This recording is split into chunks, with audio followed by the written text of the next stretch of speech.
नमस्कार मित्रों। आज की चर्चा का मेरा विषय है भारत के निकटतम भविष्य की परिस्थितियों के बारे में है कि वो किस प्रकार उभरेंगी, देश किस ओर अग्रसर होगा, देशवासियों की आर्थिक स्थिति, सामाजिक स्थिति कैसी होगी और साथ में देश का राजनीतिक परिवेश भी किस प्रकार बदलेगा। यूँ तो ये सब अनुमान के आधार पर है और अनुमान कुछ हद तक तो सही या गलत हो ही सकते हैं, लेकिन जो जानकारी मिल रही है और उस पर अगर हम निष्पक्ष रूप से विचार करें, बिना किसी प्रकार के पॉलिटिकल बायसेस के कारण हम उसमें ना उलझें और जो सत्यता है उसी पर बात करें, क्योंकि सामान्य नागरिक सत्यता को जानना चाहता है और उसके आधार पर वो अपने जीवन की भी रूपरेखा बदलता है आने वाले समय के लिए। लेकिन यदि उसको झूठ बताया जाए या किसी प्रकार का अपना दृष्टिकोण उसमें डालकर बताया जाए तो स्थिति स्पष्ट नहीं होती और सुनने वाला व्यक्ति एक दुविधा की स्थिति में रहता है कि वास्तविक स्थिति क्या है। मेरे पास बहुत ज़्यादा अधिक आंकड़े तो नहीं है और आंकड़ों की ज़रूरत बहुत ज़्यादा इन चीज़ों में पड़ती भी नहीं है, क्योंकि आंकड़े भी अपने आप में कई बार सही स्थिति का दर्शन नहीं कराते। कुछ उनके बनाने के तरीके में कमी होती है, कुछ उनमें कमियां रह जाती हैं, पूरा डाटा नहीं मिलता, सब जगह का नहीं मिलता और समय काफ़ी बीत जाता है। जब वो इंफॉर्मेशन और डाटा अवेलेबल होता है तो उसका इंटरप्रिटेशन बहुत दिनों के बाद हो पाता है।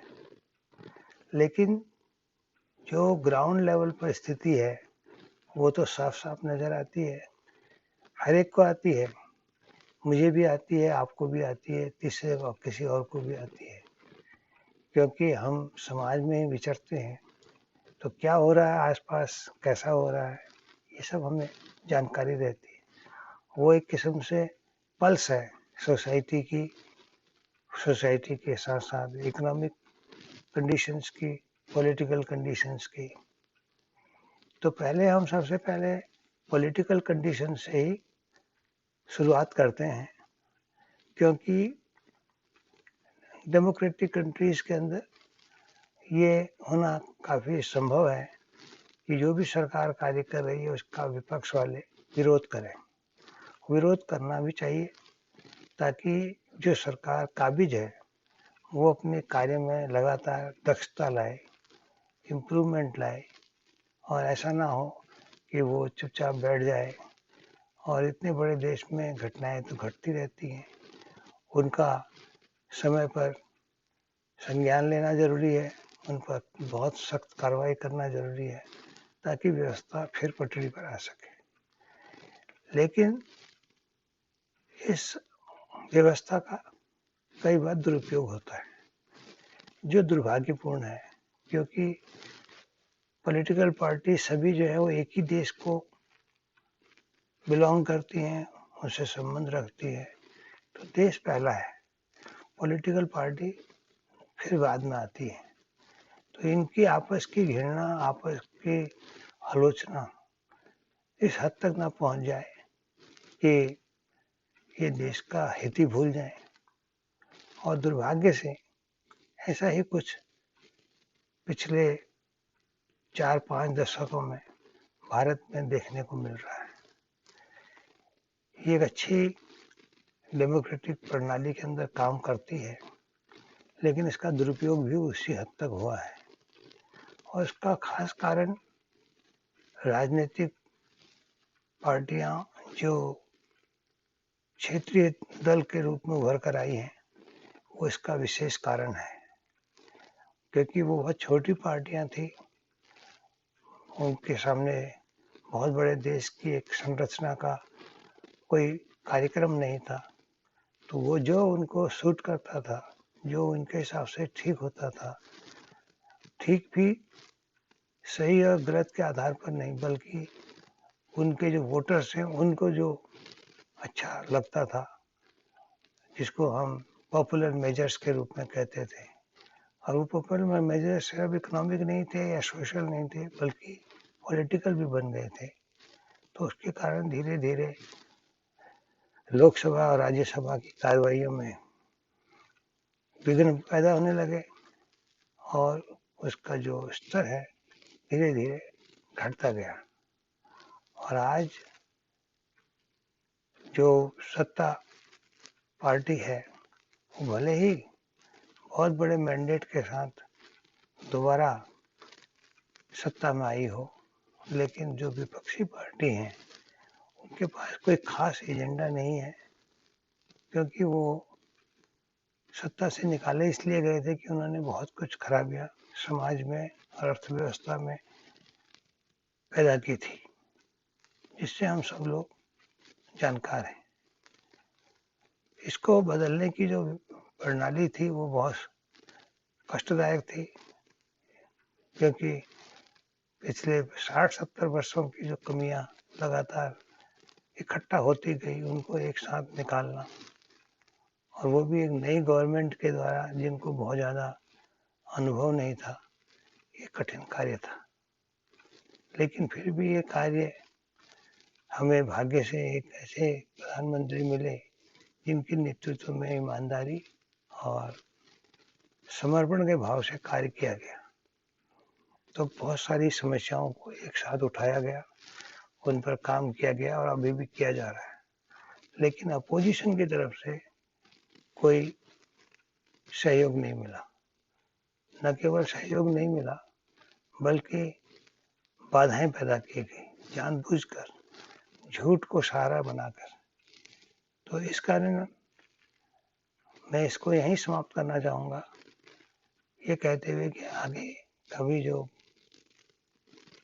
इन पॉलिटिकल पार्टीज का या देश में समस्त पॉलिटिकल पार्टी का जो हासिल होने जा रहा है वो किस प्रकार का होगा। तो मैं यही कहूँगा कि जो पार्टी अभी सत्ता में है उसे लगातार कठिनाई का सामना करना होगा, उसका हर प्रकार से विरोध होगा, झूठ और असत्य के आधार पर, और कई प्रकार की अन्य समस्याएं भी समाज में पैदा की जाएंगी, जिससे समाज विघटित हो, बटे। लेकिन जनता को ये सामने दिखता है कि देश किस प्रकार आगे काम कर रहा है, किस ईमानदारी से कर रहा है, क्योंकि उनके पास 2014 से पूर्व का समय भी देखने के लिए है और 2014 के बाद का भी है। तो ये दिन के उजाले के समान स्पष्ट है। और इसलिए भले ही अपोजिशन पार्टी हर प्रकार का जोर लगा ले, क्योंकि वो सत्य पर नहीं टिके हैं और वो डेमोक्रेसी की जो मर्यादाएं हैं उनको नहीं मानते हैं, तो ये समाज, ये जनता फिर आने वाले इलेक्शन में उनको कोई तवज्जो नहीं देगी और वो अब की स्थिति से भी और बदतर स्थिति में चले जाएंगे। लेकिन ये एक अच्छी स्थिति नहीं होगी, क्योंकि किसी भी डेमोक्रेसी में और इतने बड़े देश के डेमोक्रेसी में खास तौर पर अपोजिशन का कमजोर पड़ना एक अच्छा संकेत नहीं है। लेकिन ये एक इवॉल्विंग स्टेज है और आम जनता जो है वो देश का भला चाहती है और उससे होने वाले अपने भले को देखती है। तो वो मुझे अभी लगता है कि आने वाले कम से कम 10-15 वर्षों में जो वर्तमान सरकार है वही ये कार्य कर पाएगी। और जब तक अपोजिशन अपना काम का तरीका नहीं बदलती है, देश के हित के लिए काम नहीं करती है, तब तक ये स्थिति ऐसी बनी रहेगी। तो ये मेरा नजदीक के आने वाले भविष्य के लिए राजनीतिक परिवेश में कुछ विचार हैं। इसके बाद सामाजिक परिवेश में भले ही जैसा मैंने पहले कहा, अपोजिशन अनेक प्रकार की दुविधाएं पैदा कर रहा है, समाज को बांट रहा है, खासतौर पे हिंदू मुसलमान की दृष्टि से, जो बात पहले नहीं थी। लेकिन जिस समझदारी से सत्ता पक्ष अभी इन विषयों से दो चार हो रहा है, वो काबिल तारीफ है।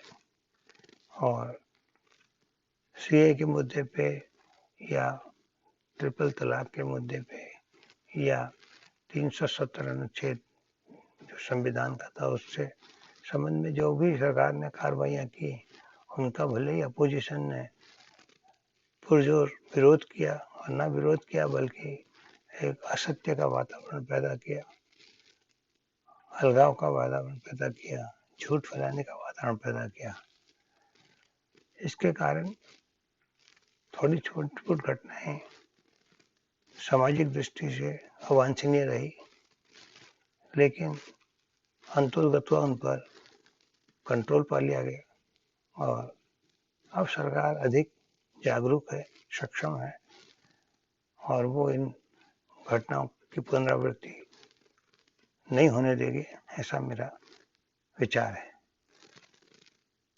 और दूसरी चीज जो अच्छी देखी गई है कि कहने को सत्ता पक्ष की सरकार को कहा जाता है कि ये हिंदूवादी है, पर ये बहुत खुशी की बात है कि पिछले 6 साल में हिंदू समाज ने कोई ऐसा बयान या कोई ऐसी बात नहीं कही जिससे समाज में विवाद पैदा हो हिंदू मुस्लिम का या रिलीजन के बेस पर। हाँ, कन्वर्जन पर रोक लगा रही है सरकार और ये लगाने का अधिकार भी है। इसके अलावा किसी रिलीजियस एस्पेक्ट के ऊपर ऐसा कुछ भी नहीं किया गया है, तो ये बहुत तारीफ की बात है। साथ में जो सत्ता पक्ष की सरकार है उसने समाज के निम्न वर्ग के लोगों के लिए, चाहे वो किसान की कैटेगरी में आए, चाहे वो कारगर कामगार की कैटेगरी में आए, उन सब के लिए काफ़ी अच्छे उपाय अख्तियार किए हैं। गैस सिलेंडर का देना, टॉयलेट्स का निर्माण करवाना, जो स्वास्थ्य संबंधी सेवाएं हैं उनको गरीबों तक पहुंचाना मुफ्त में, एक राष्ट्र एक राशन कार्ड, ये ऐसी सब सुविधाएं दी गई हैं जिससे देश का समाज का ताना बाना सुदृढ़ हुआ है। अब कोई पॉलिटिकल पार्टी या कोई समूह या कोई ग्रुप या कोई संप्रदाय इस झूठ को फैलाए कि उनके साथ अत्याचार हो रहा है, तो ये इसका कोई आधार नहीं है। तो हम ये जरूर कह सकते हैं कि जहाँ आज अभी पॉलिटिकल सिस्टम बहुत हमारा देश का बिगड़ा हुआ है, वहाँ सामाजिक व्यवस्था बेहतर है और उम्मीद की जाती है कि जो सत्ता पक्ष है वो न केवल सरकारी स्तर पर बल्कि लगभग हर स्तर पर समाज से संपर्क बना करके और अच्छी व्यवस्था बनाएगी। तीसरा हमारी आर्थिक स्थिति के ऊपर बात है। तो जो आंकड़े मिले हैं, सबसे बड़ी बात होती है दो चीजें, एक रोजगार और एक महंगाई। तो अवश्य रोजगार में समस्याएं हैं, उसके दो कारण हैं। एक तो जो भी सरकार व्यय कर रही है या नियोजन कर रही है, विनियोजन का कार्य कर रही है, उसमें वो लॉन्ग टर्म प्रोजेक्ट ले रही है जिसमें एम्प्लॉयमेंट बहुत ज़्यादा नहीं हो पाता और जो उसके लाभ हैं वो भी जल्दी नहीं मिलते, तो आय भी नहीं बढ़ रही है और रोजगार के साधन भी बहुत ज़्यादा उसमें नहीं हो पाते। जो छोटे मोटे रोजगार के उपाय थे वो दुर्भाग्य से पूरे संसार में ही आज उन पर चोट पड़ी है कोरोना के कारण, और हमारे देश में भी जहाँ लघु उद्योग थे, ग्रामीण उद्योग थे और यहाँ तक कि जो बड़ी कंपनियां थी उनमें कार्यरत जो लोग रोजगार लेते थे, वो सब पर प्रभाव पड़ा है। तो ये विशेष देश के लिए, हिंदुस्तान के लिए नहीं है, पूरे विश्व के लिए। इसके बावजूद बड़ी समझदारी से कोरोना को हैंडल किया गया और उसके कारण जरूर इंडस्ट्री और दूसरे संस्थान, दुकानें आदि सेवाएं बंद रही, जिसके कारण एम्प्लॉयमेंट पर असर पड़ा। और जब वास्तविकता है कि जब एम्प्लॉयमेंट पर असर पड़ेगा, कार्य नहीं होगा तो आय भी कम होगी, तो उससे जीडीपी भी कम होगी। तो कोई ये अजूबे नहीं है, कोई नई बात नहीं है और न केवल देश के लिए है बल्कि पूरे संसार के लिए ऐसा हो रहा है। और अब ये उम्मीद की जा रही है कि जरूर आज समस्याएं हैं, सरकार ने अनेक प्रकार के कार्यक्रम बनाए हैं, आर्थिक प्रोग्राम बनाए हैं और उन सब से अर्थव्यवस्था में सुधार आएगा। जैसे ही कोरोना काल खत्म होगा, उसके भी निश्चितता नहीं कही जा सकती, लेकिन जब भी खत्म होगा तो उससे अर्थव्यवस्था को फिर दोबारा शक्ति मिलेगी, क्योंकि सरकार एक ईमानदार सरकार है, ये सबसे मूल तत्व है। इसलिए जीडीपी हमारा 23% घट गया या कितना ही घट गया, ये आज समय में मायने नहीं रखता। हम विश्व युद्ध को नहीं भूल सकते, चाहे पहला हो चाहे दूसरा हो, जब बोरों में भरकर पैसे लेकर एक ब्रेड खाने को मिलती थी। तो ऐसी समस्याएं अर्थव्यवस्था के सामने आती हैं, उनको सूझबूझ के साथ देखना होता है, उनका समाधान निकालना होता है और ये सरकार वो काम कर रही है। हाँ, जहाँ कमियां हैं वो जो अर्थशास्त्री हैं बिना किसी पर्सनल एजेंडा के वो अगर सुझाव देते हैं तो सरकार को उन पर अमल करना चाहिए और देश की अर्थव्यवस्था को आगे के स्तर पर ले जाना चाहिए। इसमें सौभाग्य की बात यह है कि जो माहौल चीन के प्रति भी बना है विश्व में, उससे कई कंपनियां जो चाइना में काम कर रही थी वो वहां से छोड़कर आना चाहती हैं, लेकिन अभी हिंदुस्तान उनको अपनी ओर आकर्षित नहीं कर पा रहा पूर्ण रूप से। वो वियतनाम वगैरह में जा रही हैं, लेकिन जरूर कुछ कंपनियां हमारे पास भी आ पाएंगी। उसके लिए सरकार को अच्छा माहौल बनाना चाहिए और शीघ्रता के साथ बनाना चाहिए। और दूसरा, जो चाइना ने हमारे साथ धोखा किया है और करता रहता है, उसके कारण जो तनाव पैदा हुआ है और उसके चलते सरकार ने जो उन पर प्रतिबंध लगाए हैं और जो आत्मनिर्भरता की बात प्रधानमंत्री करते आए हैं, उससे लोगों में देश में बनी हुई वस्तुओं का प्रयोग करने का प्रचलन होगा और जो चीन से सामान आता है अनावश्यक है, जो बहुत ज़्यादा आवश्यक नहीं है विशेष परिस्थितियों में,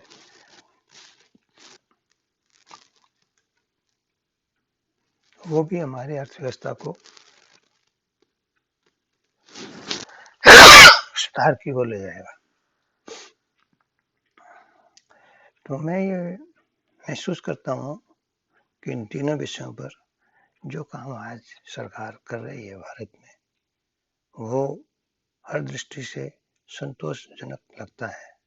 कमियां हमेशा रहेंगी, इतना बड़ा देश है, डेमोक्रेटिक प्रथा प्रचलन है, लोग उतने पढ़े लिखे नहीं हैं और समाज पहले से बटे हुए हैं।